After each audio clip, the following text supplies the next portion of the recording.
UGC bill को लेकर आज देश में बहुत सारी गलतफहमियां फैली हुई है। बहुत से लोग इसे पूरी तरह एक तरफा बता रहे हैं, बहुत से लोग इसे सवर्णों के खिलाफ एक हथियार के रूप में देख रहे हैं और बहुत से लोग ऐसे भी हैं जिन्हें इस बिल के बारे में ठीक से जानकारी ही नहीं।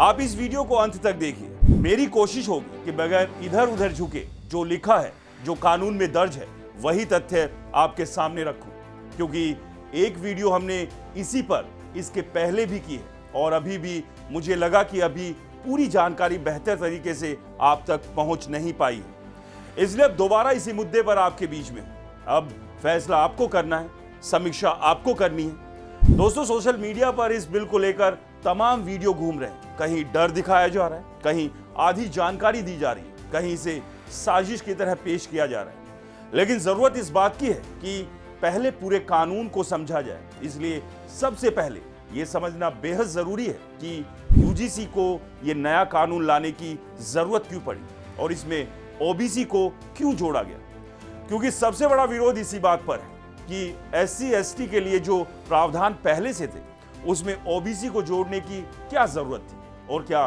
सच में ऐसा किया गया है कि ओबीसी को जोड़कर सिर्फ सवर्णों को बाहर कर दिया गया और क्या ये कानून स्वर्ण छात्रों के भविष्य के खिलाफ इस्तेमाल किया जा सकता है। आज उत्तर भारत के कई राज्यों में, कई जिलों में, कई गांवों में इस कानून को लेकर चर्चा है, चिंता है, आशंका है। लोग पूछ रहे हैं कि क्या ये स्वर्ण विरोधी कानून है। क्या इसी कारण भारतीय जनता पार्टी के स्वर्ण नेता खुलकर कुछ नहीं बोल रहे। क्या यही वजह है कि कोई बड़ा आंदोलन या प्रदर्शन दिखाई नहीं दे रहा। ये सारे सवाल सोशल मीडिया पर तैर रहे हैं और इसी वजह से ये जरूरी हो जाता है कि आप पूरी जानकारी रखें। अब मैं आपको साफ बता दूं कि जिस दस्तावेज के आधार पर यह चर्चा हो रही है वो भारत का राजपत्र है, यानी ये कानून अब अधिसूचित हो चुका है। कोई ड्राफ्ट नहीं, कोई अफवाह नहीं। और मैं उसी गैजेट में लिखी बातों के आधार पर एक एक चीज समझाने की कोशिश कर रहा हूं। सबसे पहले जरूरत समझिए। 2016 में रोहित वेमुला का मामला सामने आया, फिर 2019 में डॉक्टर पायल तडवी का मामला आया। इन दोनों मामलों ने उच्च शिक्षा संस्थानों में भेदभाव को लेकर देश को झकझोर दिया।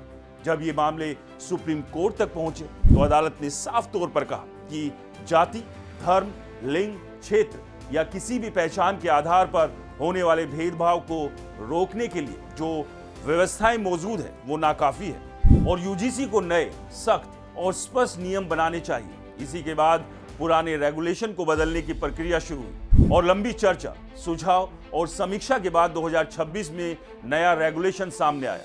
शुरुआती ड्राफ्ट में ओबीसी को शामिल नहीं किया गया, लेकिन बाद में इस पर सवाल उठे, विरोध हुआ और यह कहा गया कि अगर भेदभाव जाति के आधार पर है तो ओबीसी को बाहर कैसे रखा जा सकता है। इसी के बाद ओबीसी को भी इसके दायरे में लाया गया और यहीं से सबसे बड़ा विवाद शुरू हुआ। अब जरा ध्यान से समझिए कि ये कानून किस किस तरह के भेदभाव पर लागू होता है। ये सिर्फ एससी एसटी तक सीमित नहीं, ये जाति आधारित भेदभाव पर लागू होता है जिसमें एससी एसटी और ओबीसी शामिल है। ये धर्म आधारित भेदभाव पर लागू होता है, यानी अल्पसंख्यकों को भी सुरक्षा देता है। ये लिंग आधारित भेदभाव पर भी लागू होता है, यानी महिलाओं के लिए भी ये है। ये विकलांगता के आधार पर भेदभाव पर लागू होता है और ये जन्म स्थान या क्षेत्र के आधार पर होने वाले भेदभाव पर भी लागू होता है। कानून में कहीं नहीं लिखा कि शिकायत सिर्फ सवर्णों के खिलाफ ही होगी। शिकायत किसी के भी खिलाफ हो सकती है। अगर कोई छात्र, शिक्षक या कर्मचारी इन आधारों पर किसी के साथ भेदभाव करता है तो उसके खिलाफ शिकायत की जा सकती है। अब आते हैं उस ढांचे पर जिसे लेकर सबसे ज्यादा गलतफहमियां फैलाई जा रही है, यानी इक्वल अपॉर्चुनिटी सेंटर और इक्वलिटी कमेटी। हर उच्च शिक्षण संस्थान में एक इक्वल अपॉर्चुनिटी सेंटर बनाना अनिवार्य है।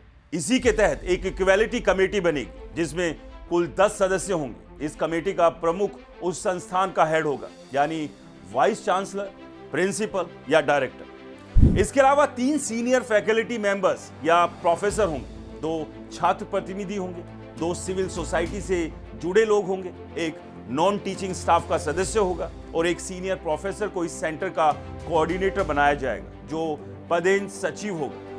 कहीं भी ये नहीं लिखा कि ये 10 सदस्य किस जाति, किस धर्म या किस वर्ग से होंगे। बस इतना कहा गया है कि इस कमेटी में एससी, एसटी, ओबीसी, महिला और दिव्यांग व्यक्तियों का प्रतिनिधित्व होना चाहिए। इसका मतलब ये नहीं कि पूरी कमेटी इन्हीं की होगी। इसका मतलब ये भी हो सकता है कि बाकी सदस्य फॉरवर्ड कैटेगरी से हो, यानी 7 सदस्य स्वर्ण भी हो सकते हैं। ये बात कानून में साफ है।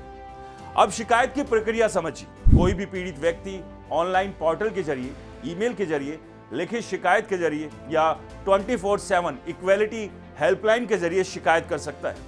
शिकायत मिलते ही 24 घंटे के भीतर इक्वेलिटी कमेटी की बैठक होगी और 15 कार्य दिवस के भीतर जांच पूरी करके रिपोर्ट संस्थान के प्रमुख को सौंपी जाएगी। इसके बाद 7 दिन के भीतर संस्थान प्रमुख को निर्णय लेना होगा। अगर शिकायत संस्थान प्रमुख के खिलाफ है तो रिपोर्ट उसके ऊपर के पदाधिकारी को भेजी जाएगी और अगर किसी को इस निर्णय से असहमति है तो उसके पास 30 दिन के भीतर लोकपाल के पास अपील करने का अधिकार है। लोकपाल एक स्वतंत्र न्याय मित्र यानी एकेमिस क्यूरी नियुक्त करेगा, जिसकी फीस संस्थान देगा और उसी रिपोर्ट के आधार पर अंतिम निर्णय लिया जाएगा। अब असली सवाल यही है कि अगर कोई सामान्य वर्ग का छात्र या शिक्षक ये महसूस करता है कि उसके साथ भेदभाव हुआ तो उसके पास क्या रास्ता है। यही वो सवाल है जिस पर गंभीरता से विचार होना चाहिए और यही वो बिंदु है जिस पर नियम बनाने वालों को स्पष्टता लानी चाहिए। लेकिन ये मान लेना कि ओबीसी को जोड़ देने से ये कानून सवर्णों के खिलाफ हथियार बन जाएगा, ये एक पूर्व धारणा है, क्योंकि जांच करने वाली कमेटी में कोई जातिगत आरक्षण नहीं और अपील की व्यवस्था भी दी गई है।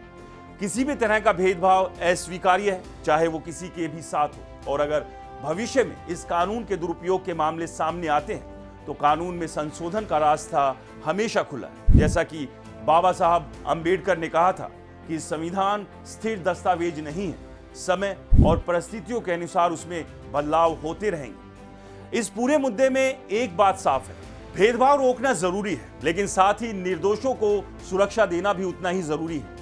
उम्मीद है कि इस कानून की क्रियान्वयन में संतुलन रखा जाएगा और अगर कहीं खामियां सामने आती है तो उन पर खुलकर चर्चा और सुधार किया जाएगा।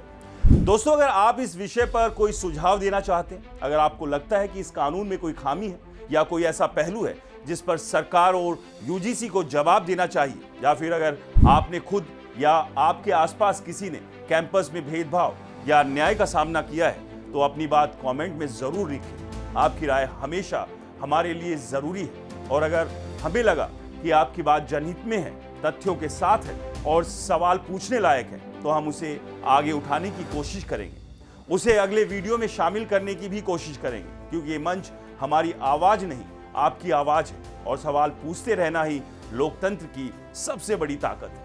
नमस्कार।